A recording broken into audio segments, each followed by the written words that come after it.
আসসালামু আলাইকুম ওয়া রাহমাতুল্লাহ। সম্মানিত ভিউয়ার্স, আজকে আপনাদের সম্মুখে নিয়ে আসলাম গুরুত্বপূর্ণ একটি বিষয়। আল্লাহ রাব্বুল আলামিন কোরআনুল কারীমের মধ্যে বলেছেন যে তিন ব্যক্তির তিনটি বদ অভ্যাস যার মধ্যে আছে তাহার সাথে বন্ধুত্ব করবেন না।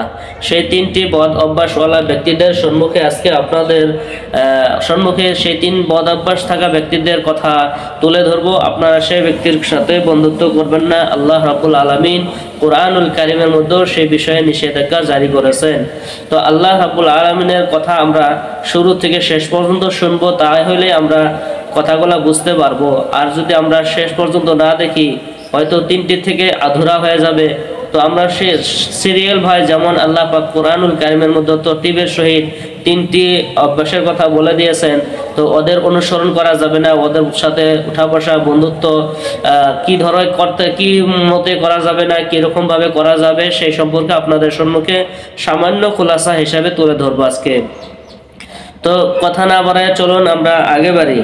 আল্লাহ রাব্বুল আলামিন কোরআনুল কারীমের মধ্যে আয়াত নাযিল করেছেন, ওয়ালা তুতি মান আগফালনা কলবাহু আন যিকরিনা ওয়াত্তাবা হাওয়াহু ওয়া কানা আমরুহু ফুরুতা।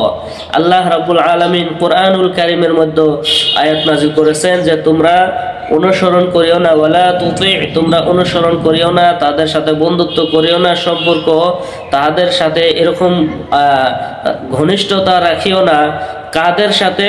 তা আল্লাহ রাব্বুল আলামিন এক এক করে তরতিবের সহিত তিনটা অভ্যাস যার মধ্যে যাদের আছে তার কথা আল্লাহ পাক কোরআনুল কারীমের মধ্যে বলে দিয়েছেন। এটা সূরাতুল কাহাফের মধ্যে আল্লাহ পাক বলেছেন। তো এক নম্বর যেটা অর্থ এই আয়াতে যেটা আল্লাহ পাক নিষেধ করেছেন কার সাথে চলা যাবে না, এক নম্বর হইল মান আগফালনা কলবাহু আন যিকরিনা, যে ব্যক্তির কলবরে আল্লাহ পাক বলেছেন আমি তাহার কলবরে আল্লাহর জিকির থেকে গাফিল করে দিয়েছি। যে ব্যক্তির কলব আল্লাহ রাব্বুল আলামিনের জিকির থেকে গাফিল হয়ে গেছে, আল্লাহ গাফিল করে দিয়েছেন, এমন ব্যক্তির সাথে আল্লাহ পাক বলেছেন তুমি তাদের সাথে বন্ধুত্ব স্থাপন করিও না, তাহাদের অনুসরণ করিও না।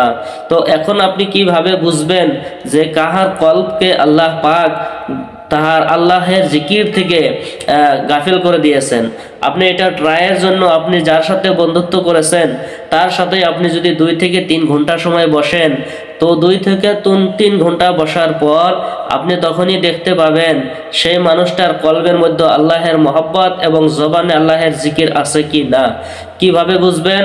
2 থেকে 3 ঘন্টা সময় যদি আপনি কারোর সাথে বন্ধুত্বর সাথে বা কোনো ব্যক্তির সাথে বসলেন, কথা বলতেছেন, তো তাহার মুখের দ্বারা যদি 2-3 ঘন্টার মধ্যেও যদি কোনো আল্লাহ পাকের কোনো একটি জিকির মুখ দিয়ে বাহির হয় নাই, যেমন সুবহানাল্লাহ, আলহামদুলিল্লাহ, আল্লাহু আকবার, তো এই ধরনের লা ইলাহা ইল্লাল্লাহ, এই ধরনের কোনো শব্দ বাক্য আল্লাহর জিকির তার মুখের দ্বারা বাহির হয় নাই, তাহলে মনে করবেন যে এই ব্যক্তির ভিতর থেকে কলব থেকে আল্লাহ রাব্বুল আলামিনের জিকিরকে আল্লাহ পাক তার কলব থেকে আল্লাহ পাক গাফিল করে দিয়েছে তার কলবটারে।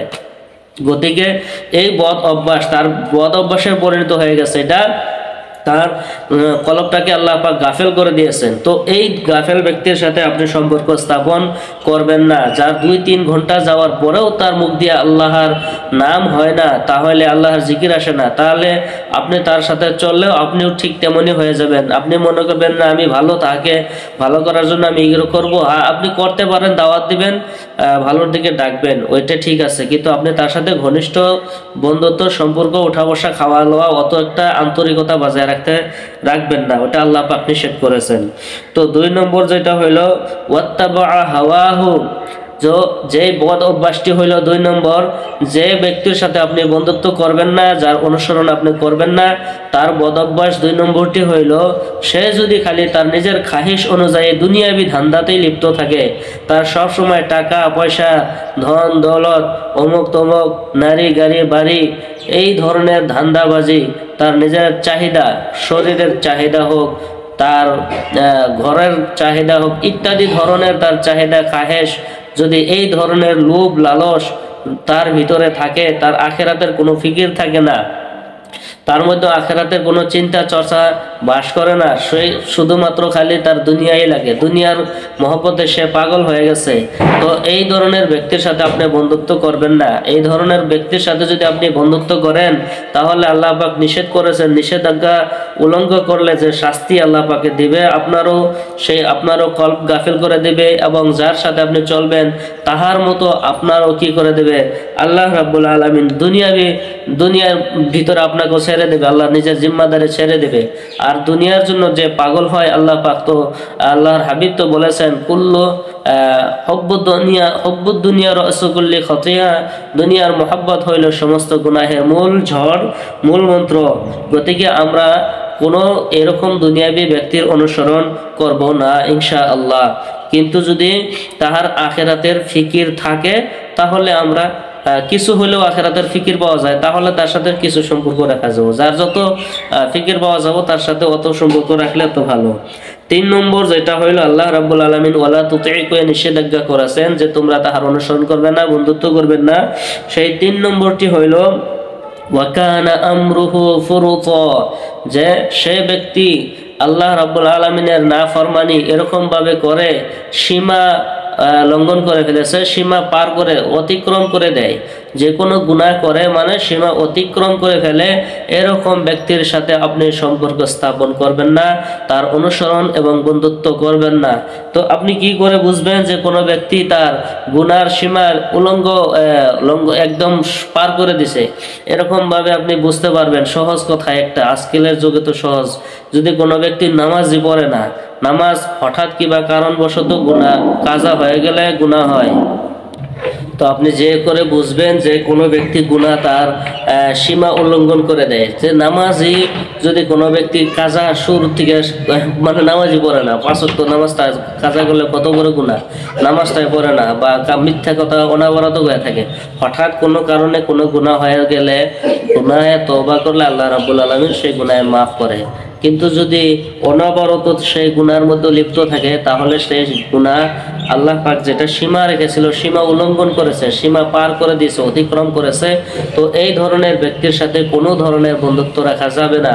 তো আল্লাহ রাব্বুল আলামিন কোরআনুল কারীম সূরাতুল কাহফের মধ্যে যে আয়াতটি বলেছেন, আয়াতের আধা অংশ এটা আর কি, যে 1 নম্বরে যে 3 ব্যক্তির কথা, 3টা বদ অভ্যাসের কথা বলেছেন। 1 নম্বর যেটা হলো মান আগফালনা কলবাহু আন যিকরিনা, যার কলব আল্লাহর জিকির থেকে দূরে, আল্লাহ পাক তার কলবটাকে জিকির থেকেও গাফেল করে দিয়েছে, সেই ব্যক্তির অনুসরণ করা যাবে না, তার সাথে বন্ধুত্ব করা যাবে না। ওয়াত্তাবা হাওয়াহু, 2 নম্বর হলো যদি কোনো ব্যক্তির খালি দুনিয়াবি খাহিসাত, দুনিয়া তার নিজের মন চাহি জিন্দেগি তার গঠন করছে, দুনিয়া তার সাথে লাগে, আখিরাতের কোনো ফিকির থাকে না, এই ধরনের ব্যক্তির সাথে চলা যাবে না। 3 নম্বর যেটা হলো ওয়াকানা আমরুহু ফুরুতা, এবং যে ব্যক্তি সীমা উল্লঙ্ঘন করে ফেলায়, গুনাহ করতে করতে সীমা অতিক্রম করে দেয়, এরকম ব্যক্তির সাথে কোনো ধরনের বন্ধুত্ব করা যাবে না। তার মানে এটা কি, বন্ধুত্ব করা যাবে না, ওঠা যাবে না, বসা যাবে না, এরকম মানে তা না যে কোনো একটা গাড়ি আমি উঠতে পারবো না, যে গাড়ির ড্রাইভারটা এরকম গুনাহগার, এমন না। আপনি তার সাথে বন্ধুত্ব যেটা আন্তরিকতা, যেটা বন্ধুত্ব, এটা বোঝাবেন না। কিন্তু যদি কোনো ড্রাইভার হোক বা হোটেলের কিবা হোক বা আপনি কোনো কিপার হোক বা যাই হোক, এমনি মানুষের সাথে যেমনি উঠা বসা করা যায়, যেরকম কাফেরের সাথেও করা যায়, যে উঠা বসা করা যায়, মাল বিক্রি করা যায়, কেনা বেচা করা যায়, এরকম সাথে আপনি তাদের সাথেও এরকম আচরণ বা ব্যবহার, সুন্দর ব্যবহারের সাথে আপনি আখলাকের সহিতে করতে পারবেন, সেটা তো কোনো বাধা নাই। কিন্তু এখানে ওয়ালা তুতি, আপনি তাদের অনুসরণ করবেন না বলতে বোঝানো হয়েছে, তাদেরকে আপনি ফলো করবেন না, এবং তাদের সাথে আপনি আন্তরিকতা, যেটা ইমানদারের এবং মুমিনের যেটা বন্ধুত্ব হওয়ার দরকার, সেই রকম বন্ধুত্ব আপনি তা করবেন না। আপনি তার সাথে দূরত্ব বজায় রাখবেন, কি রকম ইমানি দূরত্ব বজায় রাখবেন, আমলের দূরত্ব বজায় রাখবেন তার সাথে। আপনি সেই সম্পর্কটা মুমিনের সাথে যেমন হওয়া উচিত ছিল তেমন তার সাথে করবেন না। যদি করেন তাহলে আল্লাহ পাক আপনার সাথে নারাজ হবে, নারাজ হওয়ার পর হয়তো আপনার কলব আল্লাহ পাক আল্লাহর জিকির থেকে গাফিল করে দিতে পারে, হয়তো আপনার জিম্মাদারি আল্লাহ পাক ছাইরা দেব, তখন ওত্তাবা হাওয়াহু, আপনিও নিজেই তো দুনিয়ার খাহিশমন্দের মধ্যে চলতে শুরু করবেন, এবং দুনিয়ার খাহিশমন্দের চলতে চলতে আপনি ওয়াকানা আমরুহু ফুরুতা, গুনাহ করতে করতে আপনারও কি হয়ে যাব, সীমা অতিক্রম হয়ে যাব, আপনিও গম পাবেন না, টের পাবেন না।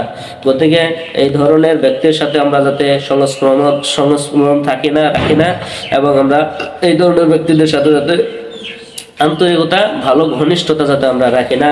ইনশাআল্লাহ বস্তুটি কথাটি যদি ভালো লাগে, আপনারা ইসলাহের নিয়তে আপনারা সমস্ত মানুষের কাছে প্রচার করে দেন, আর দাওয়াতের নিয়তে প্রচার করবেন। আল্লাহ রাব্বুল আলামিন সবাইকে কবুল করুক, আমিন। ওয়া মা আলাইনা।